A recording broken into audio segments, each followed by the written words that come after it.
귀한 기도 은혜로운 찬양 감사합니다. 우리의 성도님과 사랑의 인사합니다. 샬롬 샬롬. 아멘.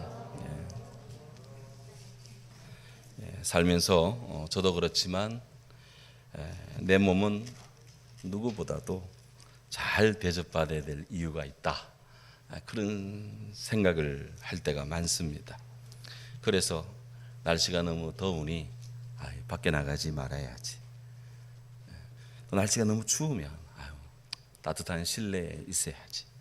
바깥 한 대 나갔다가 괜히 감기 걸리랴. 이렇게 우리들은 또 저는 제 몸을 애지중지 그렇게 여기는데, 과연 그것이 우리가 우리 자신을, 내가 내 자신을 정말 귀하게 여기는 것일까 하는 거예요. 어쩌면 내가 나에 대한, 우리가 우리들 자신에 대한 그런 귀한 대접이 나를 병들게 하고 또 내 몸을 망치게 하는 지름길을 내가 지금 가고 있는 건 아닌가? 그런 생각 해보진 않으셨는지요? 대추나무에 대추가 많이 맺히게 하려면 대추나무 밑에 염소를 묶어 두거나 아니면 길을 지나갈 때 나무를 한 번씩 두들겨 주라고, 툭툭 쳐주라고 합니다. 그러면 누군가가 대추나무가 자기를 막 흔드니까 깠다 가다가는 내가 넘어가겠다 싶어가지고 대추가 막 마음에, 대추가 열을 내서, 나무가 열을 내서 그의 대추를 많이 맺는다는 거예요. 전나무의 경우도 이 꽃이 피는데 그냥 따뜻할 때는 이 전나무 꽃이 별로랍니다. 하지만 전나무의 경우도 아주 삭풍이 불고 막 그냥 바람이 이리저리 그냥 막 날이 차갑고 그럴 때 가장 화려한 꽃을 전나무 꽃이 핀다는 겁니다. 중국의 철학자 가운데 노자라는 분이 있는데 이분이 그런 말을 했습니다. 사람이 자기가 자기 몸을 귀하게 여기는 귀생, 귀할 기자, 생의 생자, 날생자, 자기 몸을 귀하게 여기면 여길수록 오히려 생이 위태로워질 수가 있다. 반면에 자신의 삶을 제어하는 섭생, 이 섭생에 힘쓸수록 사람이 더 건강하고 아름다워질 수가 있다. 그렇게 말했습니다. 여기 몸을 이롭게 한다는 섭생의 섭자, 우리가 섭리할 때 하나님이 세상을 창조하시고 만드신 세상을 다스립니다 할 때 그 섭리인데요, 바로 그 섭자입니다. 이 섭자가 억제하다라는 뜻도 있어요. 그러니 삶을 돌보는 것은 삶을 억제하는 것이다. 편안한 것도 억제하고, 달콤한 것도 억제하고, 안락한 것도 억제하고, 그렇게 해서 삶에 대한 집착을 줄이고, 좀 거칠지만 자연 친화적인 음식을 먹고, 조금은 덥더라도 땀을 흘려 일하고 움직이고, 좀 춥더라도 열심히 움직여 몸에 열을 내는 것, 그것이 오히려 우리의 생명을, 우리의 삶을 건강하게 또 장구하게 그렇게 최적화시킨다는 거예요. 한마디로 몸을 귀하게 여기면 여길수록 몸이 나빠지고, 아무것도 하지 않는 편안함이 나의 몸과 영혼을 다 죽여버린다. 죽은 깊은 곳으로 몰아간다는 거예요. 이거를 한자 4개어로 귀생사지, 내 몸을 귀하게 여기면 여길수록 나를 사지로 끌고 간다라는 겁니다. 귀한 인생의 지혜입니다. 물질의 풍요함과 디지털 문명의 안락함이 대세처럼 여겨지는 요즘 세상입니다만은 내 몸을 적당히 고생시키고 그렇게 제어하는, 그리스도 안에서 제어하는 이 섭생이야말로, 이런 아날로그야말로 우리의 삶을 더 건강하고 더 복되게 한다는 그런 역설이 사실이다 하는 거예요. 예수님께서 너희는 날씨는 잘도 분별하면서 시대의 표적은 분별할 수 없느냐? 이 악한 세대가 표적을 구하는데 요나의 표적밖에는 보여줄 것이 없구나. 이렇게 말씀하신 예수님께서 오늘 5절에 따르면 제자들과 함께 다른 곳으로 복음을 전하기 위해서 이동을 하십니다. 아마도 마가다이라는 지경에 계시는데 그 지경의 바다 건너편 또 다른 갈릴리 마을로 지금 이동을 합니다.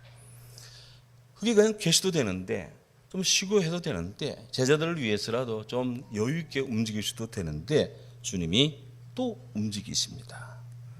왜?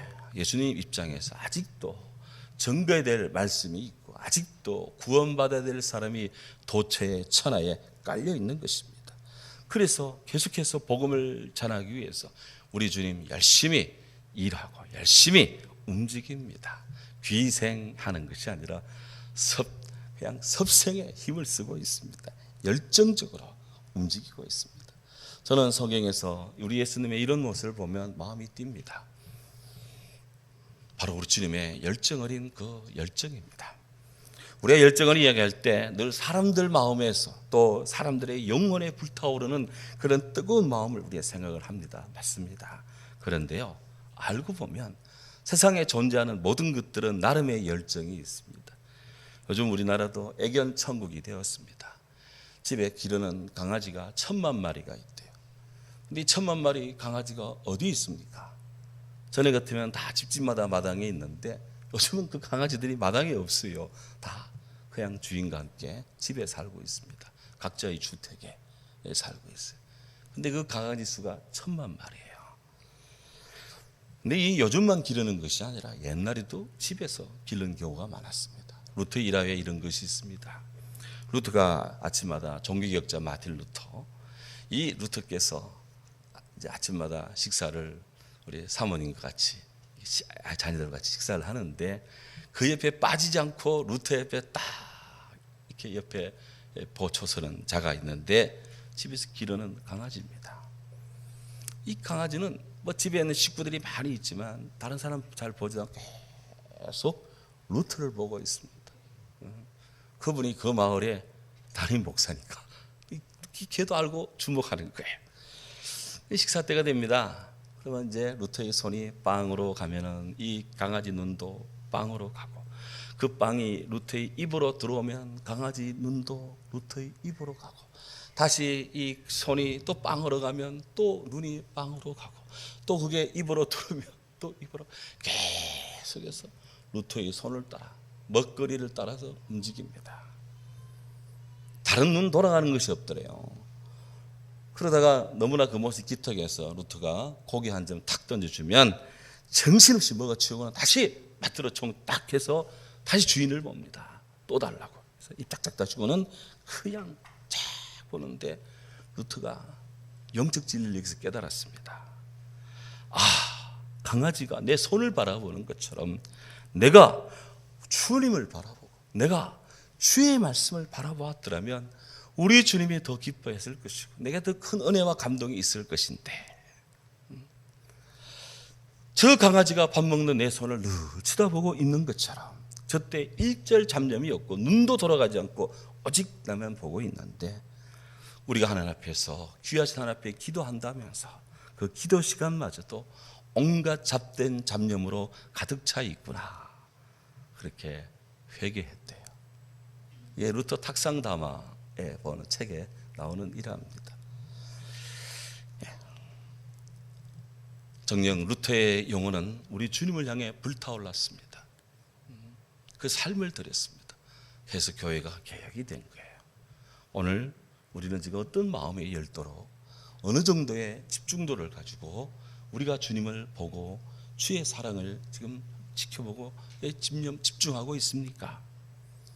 20세기를 빛낸 농구 영웅으로 마이클 조던을 꼽습니다. 나이키에 나오는 그 유명한 그 선전의 모델로 나오는 자가 마이클 조던입니다. 그 마이클 조던에게 기자가 묻습니다. 당신 어릴 때 하루에 몇 시간씩 농구 연습을 했습니까? 조던이 말합니다. 아, 예. 시간 같은 거는 제가 신경 쓰지 않았습니다. 시계를 본 적이 없거든요. 지칠 때까지 합니다. 어머니가 조던아 이제 그만 밥 먹어라 라는 이 부름이 있을 때까지 계속 농구를 했고요. 계속 농구를 생각했습니다. 한마디로 농구에 대한 열정이 마이클 조던을 농구의 신으로까지 그렇게 만드는 거예요. 뜨거움과 집중, 열정입니다. 무교사상가 에머슨이라는 분, 역사의 기록에 기록된, 역사의 연대기에 기록된 크나큰 운동은 다 열정이 가져다 준 승리의 기록이다. 열정이 없이 큰 일이든 작은 일이든 성취된 것이 없다 그랬습니다. 열정. 사명은 열정으로 감당이 됩니다. 이사야 선지자는 9장 7절에서 메시아를 소개하고 예언하며 이렇게 증거합니다.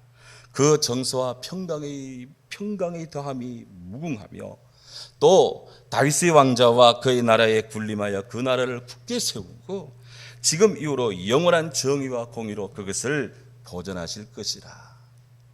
따라합시다. 만군의 여호와 열심히 이를 이루리라. 그렇습니다. 하나님이 열심히 일을 이룰 것이다. 우리 하나님이 열심히 일하신다는 거 아시죠? 뜨거우시다는 거 아시죠? 하나님이 열정이라는 거 아시죠? 예. 이사야의 이 증거는 메시아의 사역에 대한 직접적인 예언입니다.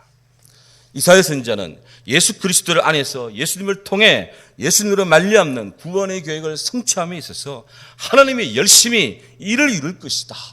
그렇게 증거했습니다. 사도 바울의 눈에 비친 우리 예수님 어떤 분입니까?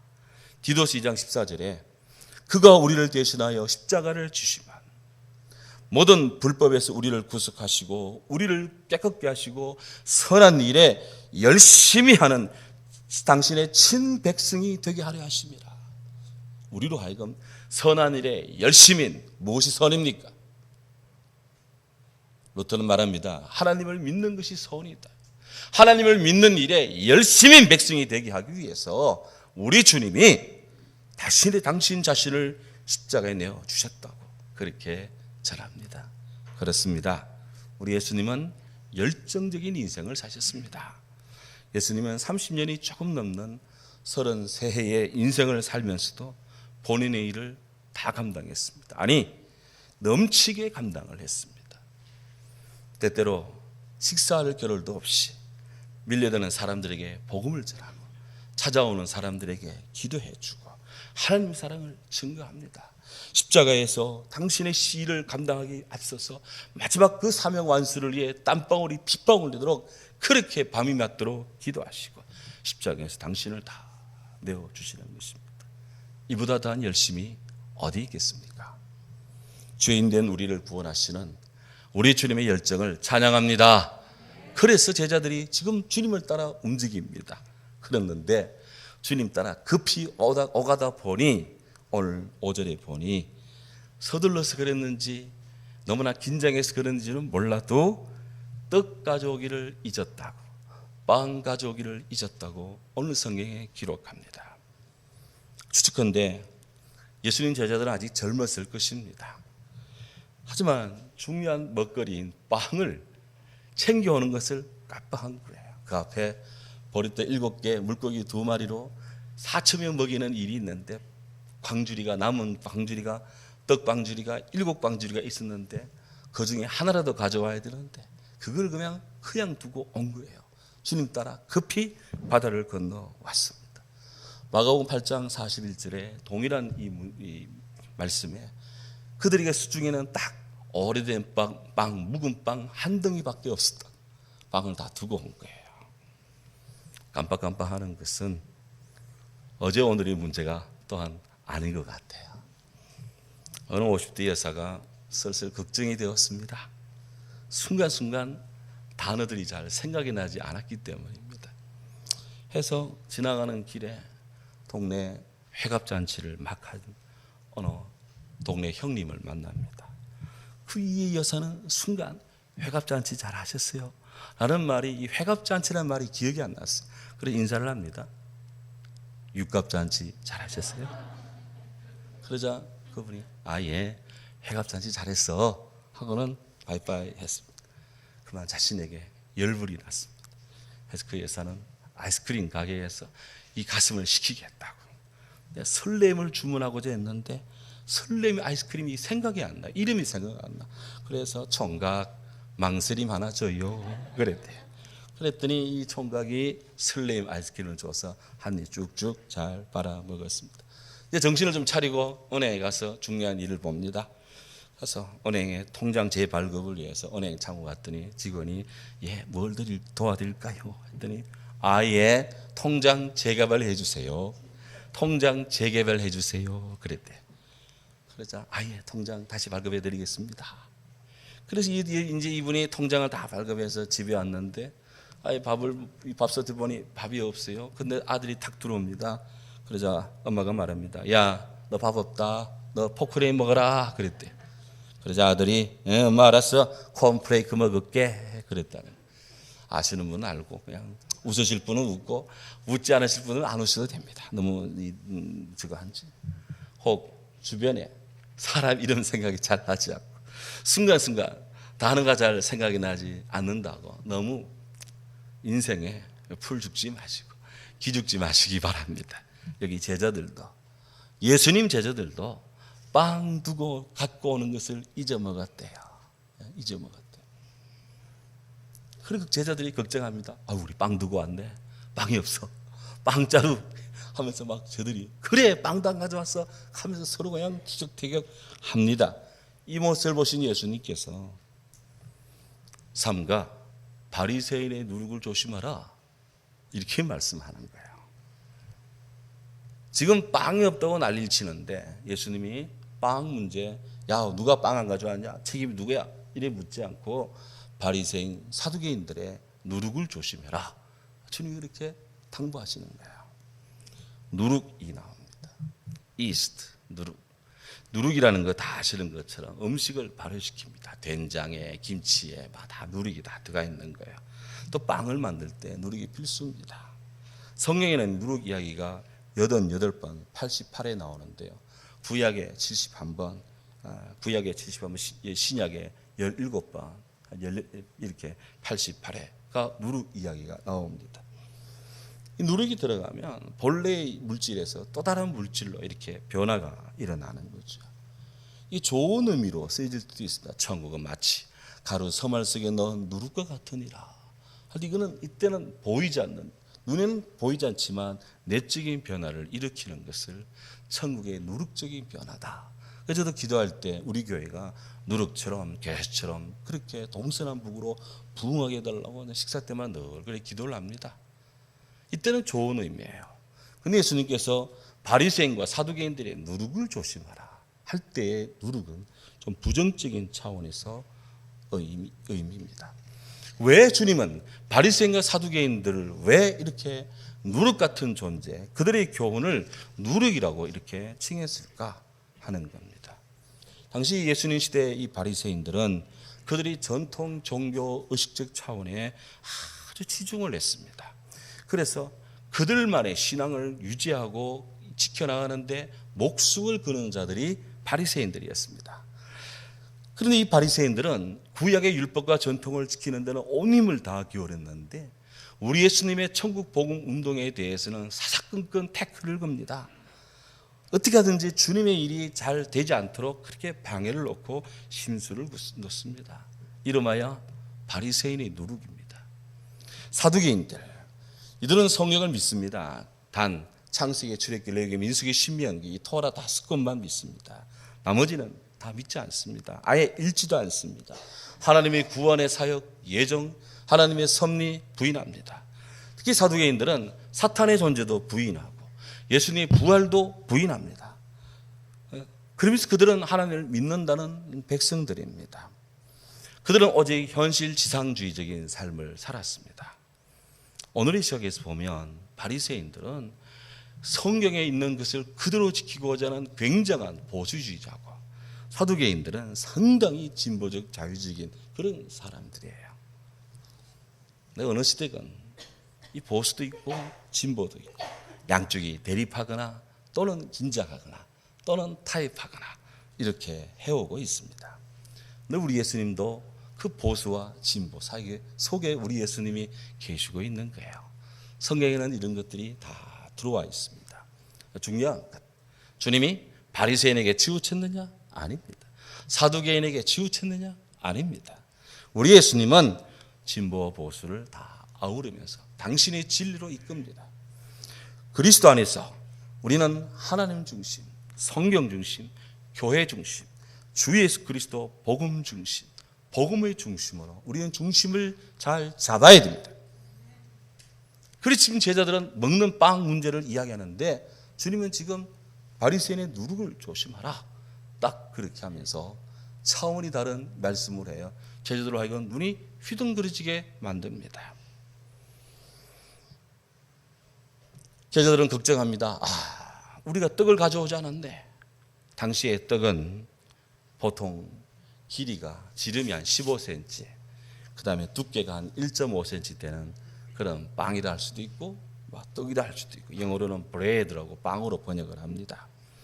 보통 밀가루를 빻은 소맥분을 가지고 이렇게 만들어졌는데요, 때로는 보리가루로도 만들었습니다. 성지순례 가면 다 먹어봅니다. 믿는 자에게는 빵도 중요합니다. 주님과 그렇게 다니는 사람 제자들도 늘 빵 걱정을 했다는 거죠. 빵 중요합니다. 하지만 하나님 나라, 우리 주님의 일에 있어서는 빵도 중요하지만 하나님 나라 구원이 더 우선시됩니다. 주님 말씀합니다. 염려하여 무엇을 먹을까 마실까 입을까 염려하지 마라. 이런 것들은 다 이방인들이 구하는 것이다. 너희는 너희 하늘 아버지께서 이 모든 것 너희에게 있어야 될 줄을 모르느냐? 너희는 먼저 그의 나라와 의를 구하라. 그리하면 이 모든 것을 먹을 것 마시고 입을 것 너희에게 더해 주겠노라. 우선순위를 주님께 두고 더욱더 이 먼저 생각할 부분을 바로 하나님 나라에 두는 이런 생각과 삶의 변화를 주님이 가르쳤습니다. 하지만 제자들은 그 말씀을 들으면서도 여전히 늘 현실적인 빵이 없음을, 가져오지 않음에 대해 자학하고 때로는 후회도 하고 때로는 눈총도 주면서 빵 문제에 지금 마음이 꽂혀 있습니다. 우리 주님은 영원한 구원을 주목하고 있는데 제자들은 떡을 챙기지 못한 땅에 있는 일시적인 이 배부름의 문제에 대해서 고민하고 있습니다. 이 양극단, 오늘 우리 성도님들은 중심이 지금 어느 쪽으로 치우쳐져 있습니까? 어디에 방점을 지금 찍고 있습니까? 이 같은 인생의 문제에 해결책이 없을까 하는 거예요. 뉴스만 틀면 경제가, 뉴스만 틀면 세상에, 뉴스만 틀면 이 땅의 어린이들이, 사람들이 어떻게 하면서 문제가 쏟아지고 있습니다. 해결책이 없을까? 오늘 그래, 세상에 그치지 않는 비는 없다. 그런 이 수상의 짧은 글이 있더라고요. 세상에 그치지 않는 비는 없다. 그렇게 폭우가 왔는데 어느 순간 딱 그칩니다. 그렇게 눈이 오다가 어느 순간 탁 멈춥니다. 세상에 그치지 않는 것이 없다. 그렇습니다. 모든 어려움에는 항상 기회가 있고 모든 기회에는 어려움이 깃들 수 있다. 이 전대미문의 이 코로나 사태에 SNS에 사람들이 주고받는 카톡에 문자에 제일 많이, 이 세계적으로 2년 반 동안 가장 많이 오고 간 문장이 있다면, 어떤 메시지가 있다면 무엇일까? 누가 조사를 했는데요, 이 또한 지나가리라. This too shall pass. 이 또한 지나가리라. 솔로몬이 했다고 하는 이 유명한 말, 성경에는 기록이 안 되어 있지만 이 또한 지나가리라 라는 이 문장이 전 세계적으로 이 코로나 사태 때 제일 많이 회자가 되었답니다. 산전수전 인생을 통달한 고수들의 이야기를 들어보면 삶의 극단적 어려움도 지나가 보면 다 한순간이래요. 그래서 가장 흔한 형태의 자살이 뭐냐? 자살 문제. 가장 흔한 형태의 자살은 희망을 잃는 것이다. 희망 없이 사는 것, 아니 희망을 잃어버린 채 그냥 있는 것이 그냥 가장 흔한 형태의 자살이랍니다. 그래서 그리스도인들은 늘 고통에도 숨겨진 의미가 있다. 어떤 삶의 결정적인 큰 일, 작은 일에 거기에 하나님의 뜻이 있다. 이것을 아는 사람이 정말 크리스찬들입니다. 중국 속담에도 세상에 절망이란 없고 오직 절망에 빠진 사람만이 있다 그랬는데요, 참 맞는 말입니다. 탈무드에도 한쪽 문이 닫히면 한쪽 문이 다른 한쪽 문이 열린다. 세상은 고통으로 가득 차 있지만 그것을 이겨내는 일도 가득 차 있다. 인류 역사를 돌아보면 참 인간의 삶 속에 문제가 없을 때가 없습니다. 하지만 어느 순간 다 극복해 오면서 지금까지 이루고 있다 하는 거예요.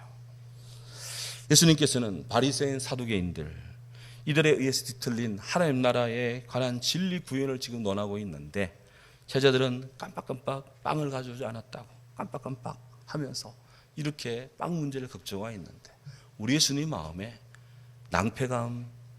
낭패감까지는 아니겠지만, 야, 나의 제자들이 이것밖에 안 되나? 아마 그런 생각을 혹시 하시지는 않았을까?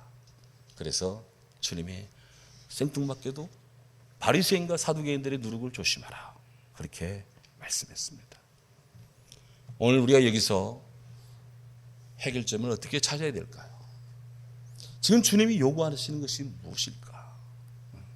바로 이 문제에 가장 결정적인 해결책이 있다면 그것은 다름 아닌 믿음입니다. 믿음을 가져야 된다. 이 믿음은 내가 나 자신을 믿는 믿음이 아닙니다. 이 믿음은 돈의 힘을 믿는 것도 아닙니다. 이 믿음은 어떤 인간적인 백그라운드를 믿는 것도 아닙니다. 무디는 말합니다. 여러분 자신을 믿어보세요. 그대 자신에게 실망할 때가 있을 겁니다. 친구를 믿어보세요. 그토록 사랑했던 친구가 죽거나 혹은 그렇지 않을 때, 그대와 헤어질 때, 그대의 명성을 믿어보세요. 어느 때 당신의 명성을 회방하는 혀가 어느 순간 당신의 명성을 뒤엎어버리려고 기회를 내볼 겁니다.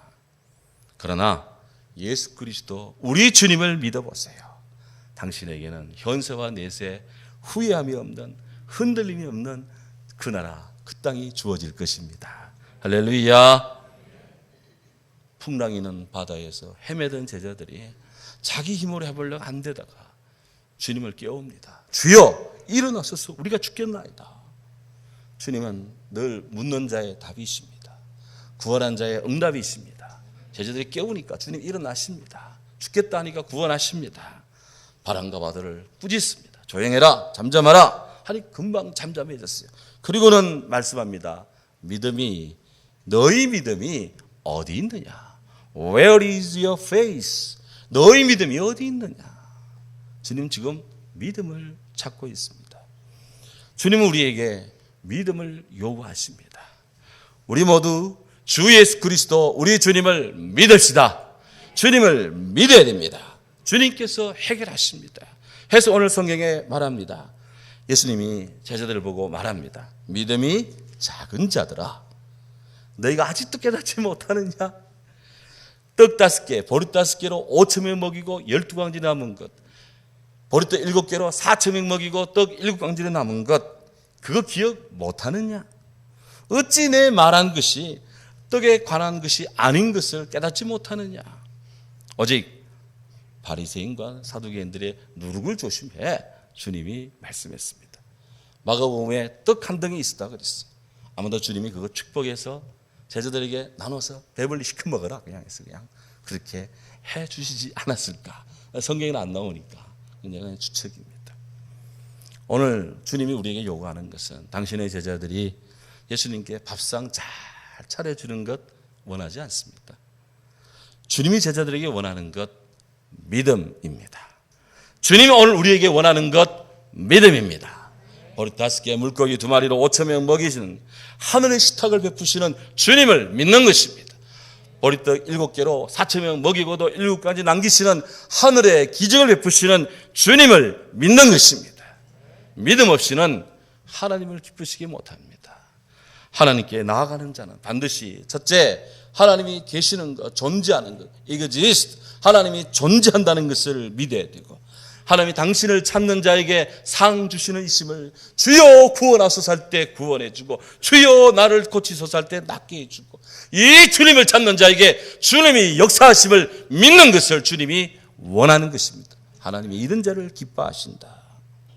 오늘날이 또 세계에는 신학대학에도 또 일반 교회에도 바리새인 사두개인들처럼 자기들의 생각, 자기들의 사상, 자기들의 이념, 자기들의 전통, 자기들의 주장 이것을 가지고 이런 교묘한 합리주의로서 신앙의 세계를 디자인하려는 자들이 있습니다. 하지만 우리 주님은 이런 바리새인 사두개인들의 누룩을 경계하십니다. 신앙의 이름을 건다고 다 옳은 것은 아니다. 하나님 나라는 먹는 것 마시는 것이 있지 않다. 오직 의와 희락과 평강에 있노라. 우리 성도들도 성경적 복음적 신앙을 강화해야 됩니다. 누가 제게 묻는다면 당신은 뭐요? 예, 저는 복음주의요. 저는 복음주의다. 나에게 주의를 따진다면, 이즘을 따진다면 이벤젤리즘, 복음주의다. 성령과 함께하는 좋은 교회, 좋은 성도, 그리스도의 복음 안에 우리가 서야 될 것입니다. 진정 우리들 영육간에 진정으로 사는 길, 그래서 생명의 떡이신 예수님, 생명의 물이신 예수님, 주님을 먹고 마시는 겁니다. 오늘도 이로 건강하며 행복하고 평안하며 승리하기를 주의 이름으로 축원합니다. 아멘. 기도합니다. 귀하신 주님,